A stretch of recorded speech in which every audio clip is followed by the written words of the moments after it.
Sasa hii ni better. Si ni afadhali hii. Asante sana. Nataka kuchukua nafasi hii kushukuru Mungu kwa sababu ya kufika hapa. Kama vile rafiki yangu Apostle amesema, mimi ni mwanachama na ni member wa hii kanisa.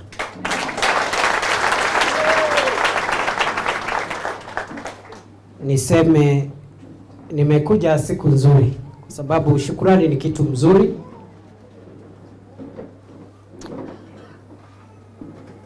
Sikutaka kuwa kama wale watu waliponywa na Yesu wakatoroka. Wale 9 walipotelea msituni baada ya kuponywa ugonjwa wa ukoma.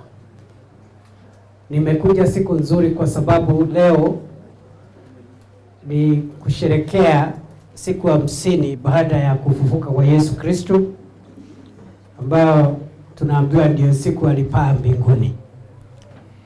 Na niseme ya kwamba niko na shukrani kubwa kwa Apostle na wahubiri wote ambao wanahubiri injili ya kweli.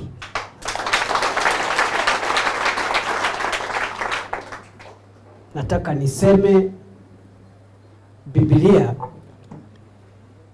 imeongea juu ya mambo ya injili ya kweli na injili ya uongo. Si ni kweli?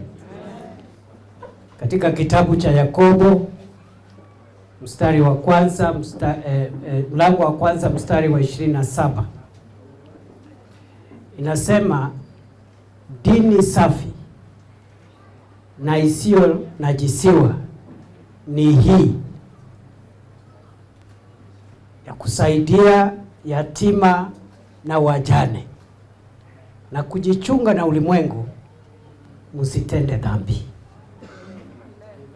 Pure and undefiled religion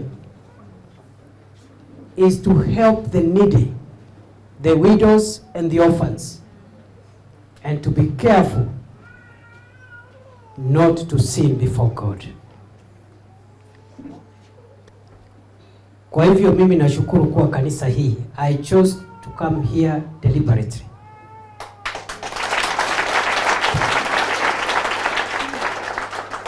Kwa Kiswahili nataka niseme nimechagua kufika hapa kwa hii kanisa kimakusudi. Sijakuja kimakosa. Sababu katika ile nafasi niko nayo, I have to be very careful what I do. So I'm here deliberately by choice. Huyu apostle wetu huyu mnene amenikumbusha kuhusu wahubiri ambao siku hizi ni wachache, wahubiri ambao wameweka maslahi ya wafuasi wao mbele ya maslahi yao wenyewe. Na wakati nimesikiza Apostle akiongea hapa, nilikumbuka safari ambaye baba yangu ambaye alikuwa kasisi wa kanisa la Methodist alisafiri. Na mambo ambayo anasema hapa ni mambo ambayo nilisikia baba yangu akiniambia alipitia katika siku zile alikuwa mhubiri. Safari ngumu, safari ya shida, na kuweka wale ambao ni wafuasi wako mbele ya wewe mwenyewe.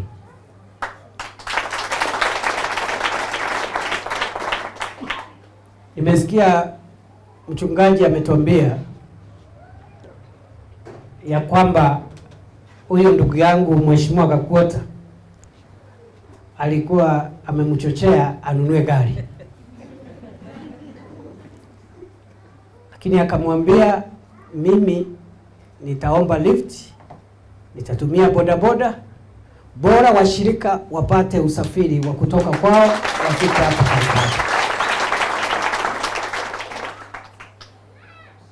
that is true and undefiled religion. Hiyo ndio dini safi na isiyo najisiwa. Upili wengi wamekuwa ni mbweha wa kula kondoo wao, na wamewafanya wafuasi wao kuwa watumwa wao wa kuwatafutia mali, kuwatafutia heshima, kuwatafutia raha, na wanachukua fedha ya watu maskini, wanaenda kununua majumba ya kifahari na mandege na kufanya dhambi wakitumia hiyo pesa.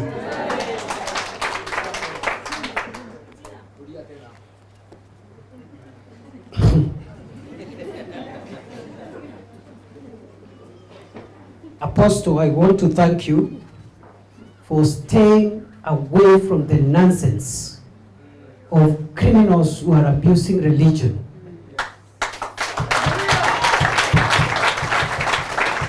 And remaining focused, and I want to assure you, God is going to lift you very, very, very, very high.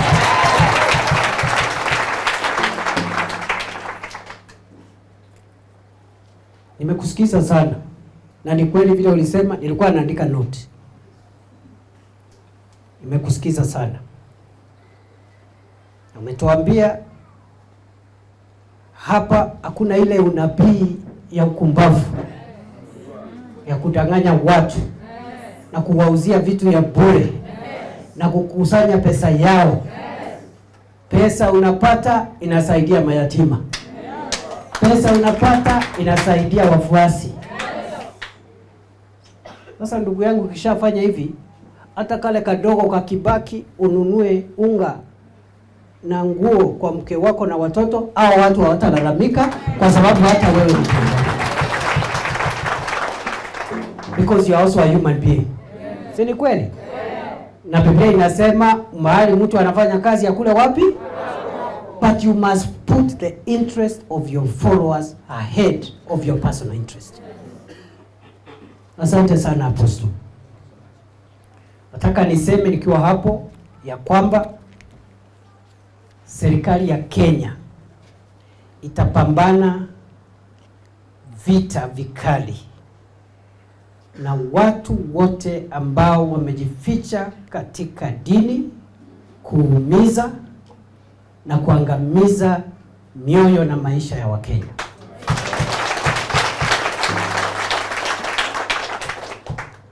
Nataka niwahakikishie watu ya Kenya, mimi nikiwa waziri wenu wa usalama wa nchi, wale watu wote wamejificha kwa makanisa na kwa dini, kuibia watu, kuumiza watu, wakitumia Biblia, tutafukuzana nao bila tunafukuzana na magaidi mpaka tuhakikishe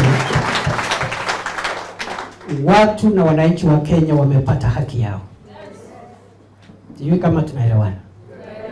I want to give a commitment to the people of Kenya that all the people who are hiding, using religion, using the Holy Scriptures, using the Bible to hurt people, to harm people, to steal their money, to brainwash people, to radicalize our children, to take our children from school, to make wananchi not to attend to medical care when they are sick. Those criminals, we are going to push them out of business. Hiyo biashara lazima wafunge. Shida ya ine ni hiyo shida nilianza nayo ya watu ambao wanatumia dini kuua watu, kuchukua vitu vyao na kujinufaisha na kuwadanganya na kuwaharibu mafikira. Ile hasara tumepata pale Kilifi, ile sio hasara ya Pwani na sio hasara ya Kilifi, ni hasara ya Kenya. Wale watu tumetoa pale wanatoka katika kila pembe ya taifa la Kenya, hata hapa Tharaka Nithi kuna watu wetu wameuawa, wako katika ile msitu hapa hii Tharaka Nithi.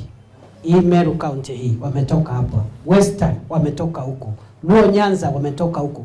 Wengine ni watu kutoka Tanzania, wengine ni kutoka nchi zingine. Na sasa tumeingia hasara kama taifa. Nataka nirudie ile maneno Mheshimiwa Rais alisema juzi kwa vyombo vya habari. Kama serikali ya Kenya, ile hasara tumepata pale haingetokea kama kila ofisa wa serikali angefanya kazi yake kwa kumcha Mungu na kusaidia mwananchi mwenzake. Tuko na maofisa wetu wa ujasusi, tuko na maofisa wetu wa polisi, tuko na maofisa wetu wa utawala wa nchi kutoka Regional Commissioner kwenda mpaka nyumba 10. Kwa na maofisa wa upelelezi pale na maofisa wa ujasusi. Watu wengi kiasi kile kuuawa kinyama haingetokea kama tungekuwa sisi zote tumefanya kazi yetu vile ilikuwa inatakikana. Lakini yale yametokea. Nataka niseme hivi kama waziri wenu wa usalama wa nchi. Kwanza, ofisa wote wa serikali ambaye alikuwa kazini pale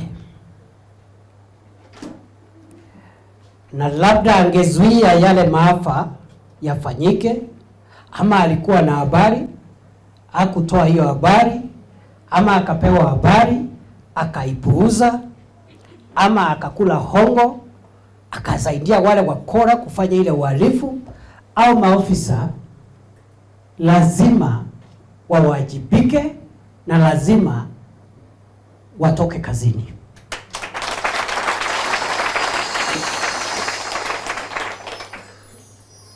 Na sio hiyo peke yake.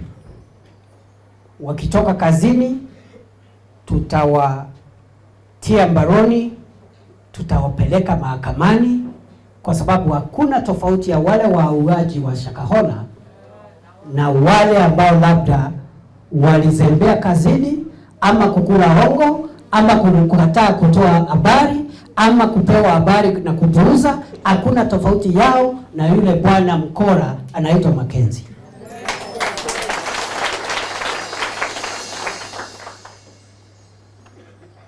Kwa niaba ya serikali mimi naomba msamaha.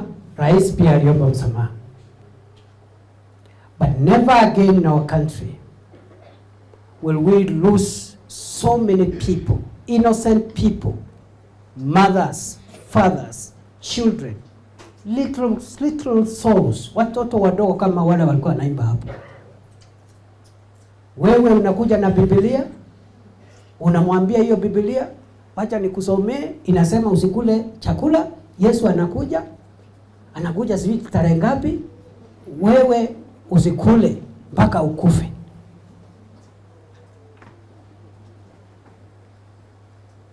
Unaua mtu mmoja, wawili, watu 10, watu 20, 50, 100, 150, 200, mpaka saa hii tumetoa maiti 238 mpaka siku ya Ijumaa. Na serikali imesimamisha ile shughuli kwa sababu ile nyumba ya kuhifadhi maiti pale Malindi imejaa. Ilikuwa imejaa miili ya kwanza 112. Tukasimamisha, tukafanya upasuaji, tukatoa, tukaweka kwa mobile mortuary ambaye iko outside the facility. Sasa tumefukua miili ingine 128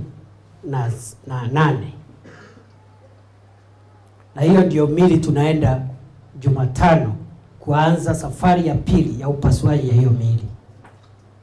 Na pale bado kuna makaburi. hatujafungua.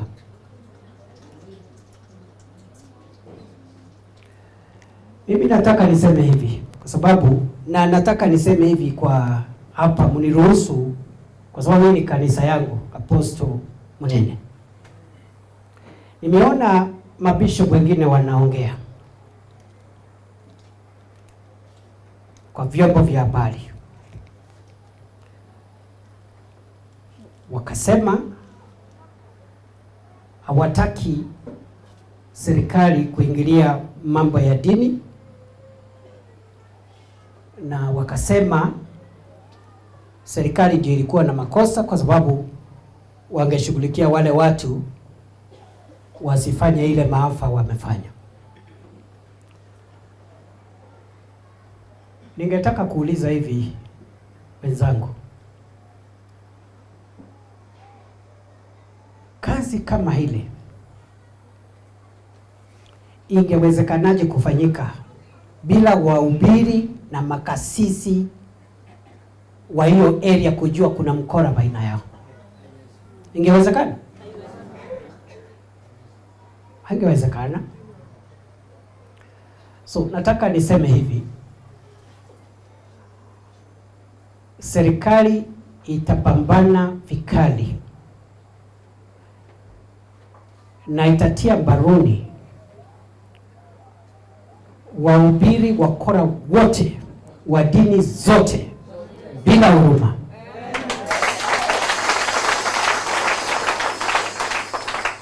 Na kwa sababu tumepoteza watu wengi, nimesema bado kuna makaburi ya halaiki katika ule msitu hatujafungua. Tumefungua kaburi moja iko na watu 67. Kaburi ingine watu 12. Kaburi ingine watu 20. Nakuta mzee analalishwa hapo, watoto wake wanawekwa katikati, mama anawekwa pande ile nyingine. Wengi walikufa kwa imani potofu ya uongo, ya ukora na ya kiuhalifu kwa kutokula, na wenye wanawaambia wasikule wanapika hapo kando hapo, wanapika na kujienjoy hapo, na wanasema lazima ufunge mpaka ukufe. Wengine wenzetu wale wamelala pale, wakafika mahali wakaona wabadilishe nia, wakaona hii ni uhalifu, hii si Biblia. Waligongwa na nyundo, mapanga na shoka ya kichwa, wakauawa kinyama na wakazikwa, na watu wale wanawalinda ndio wasitoroke, wanakula hapo kando. Kuna dini kama hiyo? Kuna shetani kuliko hiyo? Hiyo ni injili ya Yesu Kristo? Ni nani Biblia inasema ndio anakuja kuua na kuiba na kuharibu? Si shetani? Yesu aliua mtu hata mmoja? Si alifufua wale walikuwa wamekufa? Kama ule Lazaro wa Bethania? Kama ule msichana wa Jairo?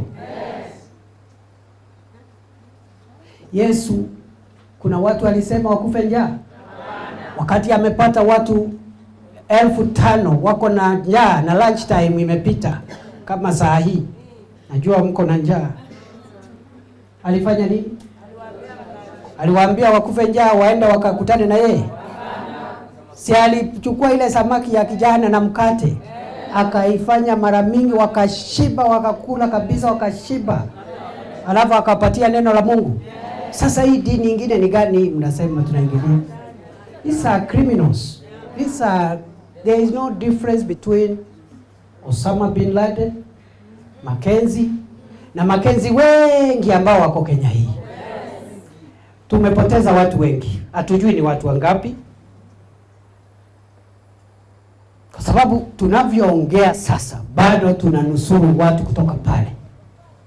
Tumenusuru watu 90 ambao wamekufa, na wengine walikuwa wameharibiwa akili, mpaka wakisikia tunaokoa watu wanaanza kutoroka, wakiingia katika mbuga ya Tsavo East National Park. Ndiposa jana nimetangaza tuna hii safari ya kutafuta watu ambao wako pale. Tunataka kuiendeleza, kuipanua, iende beyond Chakama Ranch. We are going into Tsavo East National Park to look for our people. So, hii haitafanyika Kenya hii tena. Na ile sheria lazima tupitishe. Nchi ya Marekani wakati walipigwa mwaka wa 2001 tarehe 9 mwezi wa 11, watu 3,000 waliuawa na magaidi wale walipiga Twin Towers kule Marekani. Lakini ile sheria waliweka kutoka wakati huo, nchi yao haijawahi kupigwa tangu siku hiyo. Sisi pia tumepigwa. Lazima tuweke sheria ya kuhakikisha hakuna mtu atajificha katika dini takatifu, iwe ya Kikristo, iwe ya Kiislamu, kuua na kuumiza watu. And for the record, I want to say the Church of Christ, Christianity, and all religions must support the government effort to rein in on criminal elements and terrorists who are hiding in the church to kill people. And even if the church does not support us, we will go ahead as government. Hata kanisa kikataa kutuunga mkono, sisi tutaweka hii, kwa sababu hatuna cha kuambia Mwenyezi Mungu. Wale watu wengi wameuawa pale. We don't know what to tell God. Kwa hivyo kama serikali tukiongozwa na rais, lazima tuweke sheria ya kufukuza wakora, majangili, wanafiki na wahalifu watoke katika nyumba za Mungu. And we are not going to back down. It doesn't matter the noise which is made. Do I look like somebody who can change his mind? I have a very clear mind. It's the right thing to do. In fact, I'm helping Christ. Unajua pale mwisho wa safari ya Yesu duniani, akaenda pale kwa hekalu. Katika Mathayo 21 mstari wa 12-13. Akakuta pale katika hekalu watu wameweka biashara pale. Wanauza na kununua. Sijui wanauza hii, wananunua hii. Wanabadilisha pesa, foreign exchange. Nipatie dola, nipatie shilingi. Niuzie pound, nikuuzie dola. Yesu alifanya nini?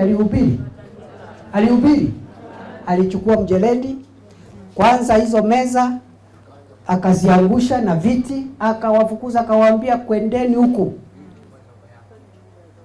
It is written, my house shall be the house of prayer, but you have turned it into a den of thieves.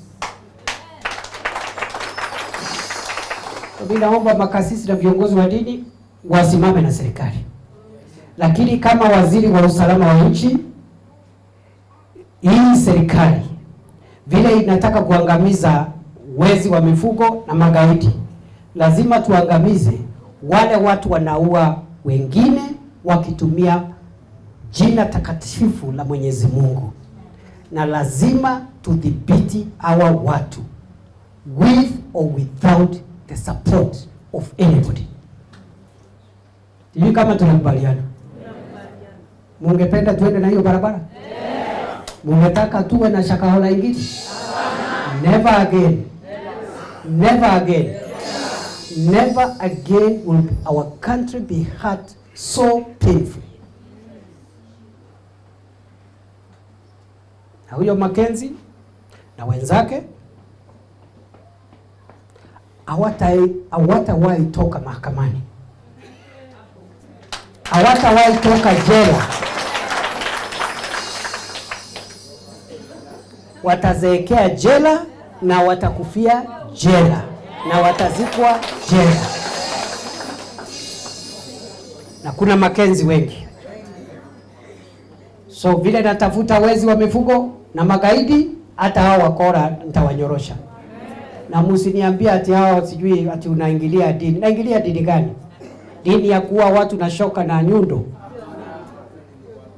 Yesu alisema tungojee atakuja.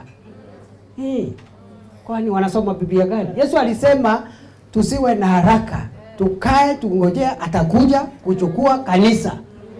Wenye watakuwa wamekufa watafufuka. Wenye watakuwa around watabadilishwa mwili. Ama sivyo aposto? Si kweli? Hii ingine ya kuenda kukutana na yeye si tarehe ngapi ni gani?